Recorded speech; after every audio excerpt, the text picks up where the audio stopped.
Este video es para el componente práctico de electromagnetismo. Mi nombre es Ricardo Castro. Este es mi cédula de identificación. Termina en 2. De acuerdo a esta tabla dada por la profesora Yadi Camacho, me corresponde realizar el video de sustentación del experimento 3 de la práctica 2, la cual dice que debo entrar al siguiente enlace, conectar las bobinas y de acuerdo a ello explicar y analizar físicamente cuáles son las causas del movimiento generado en la aguja y el bombillo cuando el imán se introduce en cada una de las bobinas. También qué sucede cuando es movido a diferentes velocidades. También debo mover el imán alrededor de las bobinas a diferentes velocidades y seguir conclusiones. También explicar por qué la aguja se desvía en una dirección cuando el imán se introduce en la bobina y la dirección opuesta cuando el imán se saca.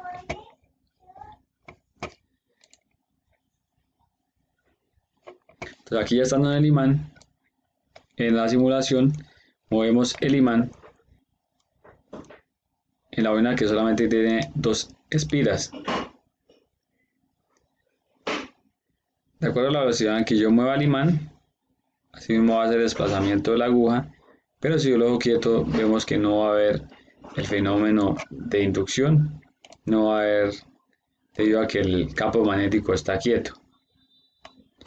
Cuando yo meto el imán, la aguja afecta para un lado, y cuando saco el imán, como ahí pasamos del polo norte a polo sur, eso hace que la aguja se afecte tanto para en un sentido como en el opuesto.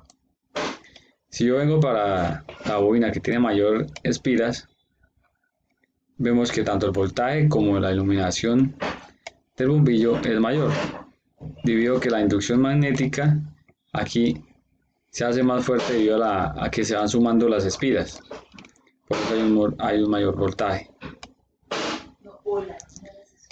Si yo muevo el imán más rápido, vemos que el bombillo se va iluminando más que si lo muevo lento.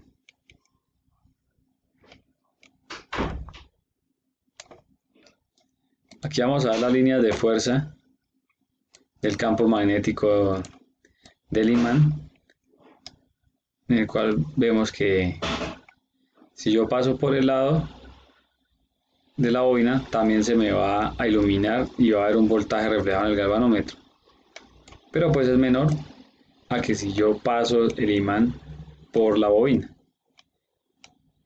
debido a que si yo paso el imán por la bobina, pues el campo magnético va a ser mayor.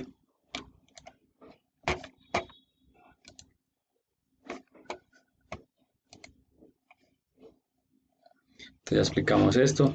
El fenómeno que aquí ocurre es inducción electromagnética, producto del cual se origina en la bobina una corriente cuyo valor se puede observar en el galvanómetro dependiendo del polo del imán que esté dentro de la bobina o pasando por ella.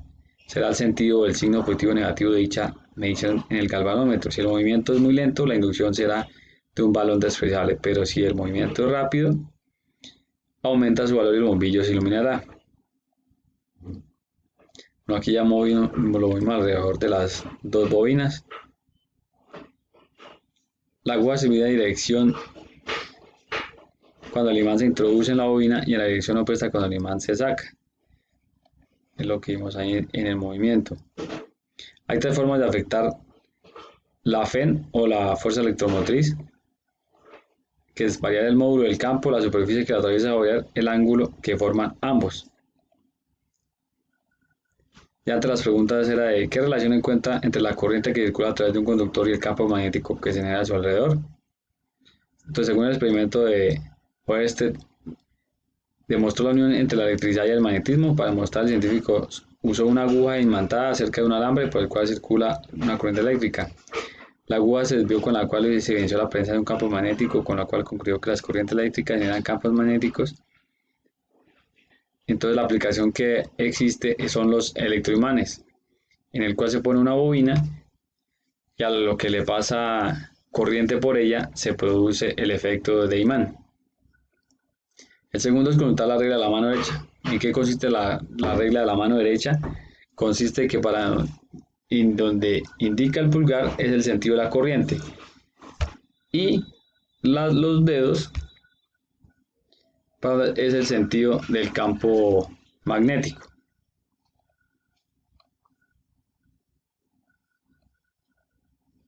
¿Qué efecto sobre el campo magnético genera al variar la intensidad de la corriente eléctrica que pasa por un conductor? Pues el efecto es que el campo va a aumentar o va a disminuir.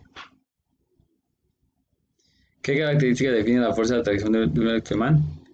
Entonces, la fuerza del campo magnético depende del material del núcleo, del número de espiras del solenoide y la intensidad, como ya lo he dicho, la intensidad de corriente. ¿Qué tan determinante es la naturaleza del núcleo? Pues digamos, cuando hay de núcleo de aire no es tan fuerte, cosa diferente como si es de ferrita o de hierro. Las tres características entre un electroimán y un imán natural es que el electroimán se transforma en imán permanente mientras en él fluye una corriente. El electroimán se puede desarrollar un campo magnético más intenso que un imán permanente. Y el imán permanente está compuesto por un material ferromagnético que se magnetiza con el campo externo a él mismo.